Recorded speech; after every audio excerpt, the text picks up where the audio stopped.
Hi all welcome to football arena. UEFA champions ലീഗിലെ രണ്ടാം പാദ പ്രീ ക്വാർട്ടർ പോരാട്ടങ്ങൾക്ക് ഇന്നലത്തോടുകൂടി വിരാമമായിട്ടുണ്ട്.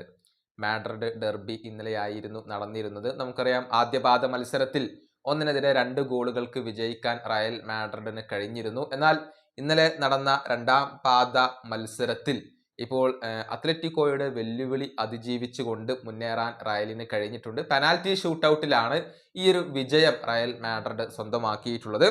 അതായത് നിശ്ചിത സമയത്ത് എതിരില്ലാത്ത ഒരു ഗോളിന് അത്ലറ്റിക്കോ മാഡ്രിഡ് റയലിനെ പിറകിലാക്കുകയായിരുന്നു. മത്സരത്തിന്റെ ആദ്യ മിനിറ്റിൽ തന്നെ കോണോർ ഗല്ലഗർ അത്ലറ്റിക്കോക്ക് വേണ്ടി ലീഡ് നേടിക്കൊടുത്തു എന്നുള്ളതാണ്. പിന്നീട് 90 മിനിറ്റും 120 മിനിറ്റും പിന്നിട്ടപ്പോൾ ഈ ഒരു ഗോളിന്റെ ലീഡിൽ അത്ലറ്റിക്കോ മാഡ്രിഡ് മുന്നിട്ട് നിൽക്കുകയായിരുന്നു. ഇതോടുകൂടി അഗ്രിഗേറ്റിൽ 2-2 എന്ന നിലയിലായിരുന്നു കാര്യങ്ങൾ ഉണ്ടായിരുന്നത്. മത്സരത്തിന്റെ 70-ാമത്തെ മിനിറ്റിൽ വിനീഷ്യസ് ജൂനിയർക്ക് ഒരു പെനാൽറ്റി ലഭിച്ചിരുന്നു.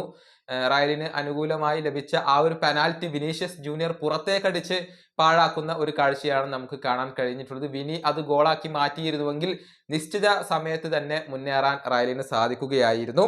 ഏതായാലും പിന്നീട് പെനാൽറ്റി ഷൂട്ടൌട്ടിലേക്ക് കാര്യങ്ങൾ നീങ്ങി. കിലിയൻ എംബപ്പെ ഗോളാക്കി മാറ്റി. അതേസമയം സൊർലോത്ത് അത്ലറ്റിക്കോക്ക് വേണ്ടി ലക്ഷ്യം കണ്ടു. പിന്നീട് വന്ന ബെല്ലിംഗ്ഹാം റയലിന് വേണ്ടി ലക്ഷ്യം കണ്ടു. പിന്നീട് വന്ന ഹൂലിയൻ ആൽവരസിന് പിഴക്കുകയായിരുന്നു. ഒരു വിവാദ പെനാൽറ്റി തന്നെയാണ് അവിടെ പിറന്നിട്ടുള്ളത്. അദ്ദേഹം പെനാൽറ്റി എടുത്ത സമയത്ത് 2 തവണ ബോളിൽ ടച്ച് ചെയ്തു എന്ന് റഫറി വിധിക്കുകയായിരുന്നു. അങ്ങനെയാണ് അത് ക്യാൻസൽ ചെയ്തിട്ടുള്ളത്. എന്നാൽ അക്കാര്യത്തിൽ ഇപ്പോൾ വിവാദങ്ങൾ നിലനിൽക്കുന്നുണ്ട്. 2 തവണ ടച്ച് ചെയ്തു എന്ന് ഒരു കൂട്ടം വാദിക്കുമ്പോൾ അതിൽ ടച്ച് ഇല്ല എന്നുള്ളത് മറ്റൊരു കൂട്ടം ആരാധകർ ഇപ്പോൾ വാദിക്കുന്നുണ്ട് എന്നുള്ളതാണ്. ഏതായാലും ഹൂലിയൻ ആൽവരസ് അവിടെ സ്ലിപ്പാവുകയാണ് ചെയ്തിട്ടുള്ളത്. പിന്നീട് വന്ന ഫെഡെ വാൽവർദെ ലക്ഷ്യം കണ്ടു. അതിനുശേഷം ഏഞ്ചൽ കൊറേയ അത്ലറ്റിക്കോക്ക് വേണ്ടി ലക്ഷ്യം കണ്ടു. എന്നാൽ പിന്നീട് വന്ന ലുക്കാസ് വാസ്കസിന് പിഴക്കുകയായിരുന്നു. പക്ഷെ പിന്നീട് അത്ലറ്റിക്കോക്ക് വേണ്ടി പെനാൽറ്റി എടുത്ത മാർക്കോസ് ലോറന്റേക്ക് പിഴച്ചു എന്നുള്ളതാണ്. അതിനുശേഷം അന്റോണിയോ റൂഡിഗർ പെനാൽറ്റി എടുക്കുകയും പിഴവുകൾ ഒന്നും കൂടാതെ ലക്ഷ്യം കാണുകയും ചെയ്തു. അങ്ങനെ പെനാൽറ്റിയിൽ 2-നെതിരെ 4 ഗോളുകൾക്ക് വിജയിച്ചുകൊണ്ടാണ് ഇപ്പോൾ അത്ലറ്റിക്കോ മാഡ്രിഡിനെ റയൽ മാഡ്രിഡ് മറികടന്നിട്ടുള്ളത്. ഒരു ആവേശകരമായ പോരാട്ടം തന്നെയാണ് നടന്നിട്ടുള്ളത് എന്ന കാര്യത്തിൽ സംശയങ്ങൾ ഒന്നുമില്ല. വിജയ സാധ്യതകൾ മാറി മറിഞ്ഞ ഒരു മത്സരം കൂടിയായിരുന്നു ഇത്. ഇതോടെ അത്ലറ്റിക്കോ പുറത്തായി. റയൽ മാഡ്രിഡ് ക്വാർട്ടർ ഫൈനൽ പ്രവേശനം സാധ്യമാക്കുകയും ചെയ്തു എന്നുള്ളതാണ്. ഇനി ഇന്നലെ നടന്ന മറ്റൊരു മത്സരത്തിൽ ഡോർട്ട്മുണ്ട് ലില്ലിയെ പരാജയപ്പെടുത്തിയിട്ടുണ്ട്. 1-നെതിരെ 2 ഗോളുകൾക്കായിരുന്നു ബൊറൂസിയ വിജയം സ്വന്തമാക്കിയിരുന്നത്.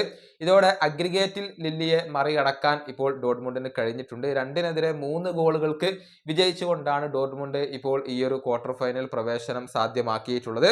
അതേസമയം ഇന്നലെ നടന്ന മറ്റൊരു മത്സരത്തിൽ ആഴ്സണലും PSV ഐന്തോവനും സമനിലയിൽ പിരിയുകയാണ് ചെയ്തിട്ടുള്ളത്. 2 ടീമുകളും 2 ഗോളുകൾ വീതമാണ് മത്സരത്തിൽ നേടിയിട്ടുള്ളത്. സിഞ്ചങ്കോ അതുപോലെ തന്നെ ഡക്ലാൻ റൈസ് എന്നിവരാണ് ആഴ്സണലിന് വേണ്ടി ഗോളുകൾ നേടിയിട്ടുള്ളത്.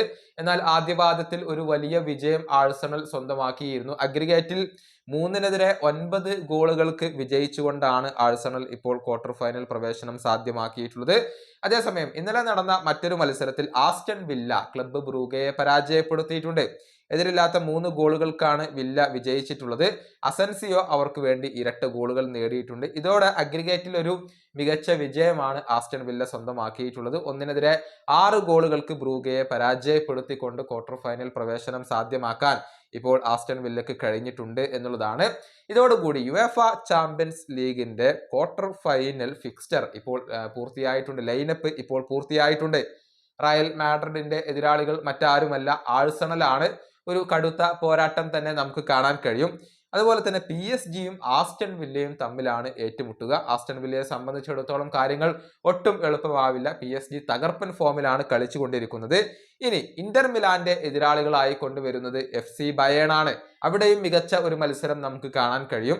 അതുപോലെ തന്നെ ബാഴ്സലോണയും ബൊറൂസിയയും തമ്മിലാണ് ഏറ്റുമുട്ടുക. ബാഴ്സ മികച്ച ഫോമിൽ കളിക്കുന്നു. ബൊറൂസിയക്ക് അത് വലിയ ഒരു തലവേദന തന്നെയായിരിക്കും. ഇത്രയും ടീമുകളാണ് ഇപ്പോൾ ക്വാർട്ടർ ഫൈനലിൽ പരസ്പരം ഏറ്റുമുട്ടുന്നത്. ഈ വീഡിയോയുടെ അവസാനിപ്പിക്കുന്നു. അടുത്ത ടീമായി വീണ്ടും കാണാം.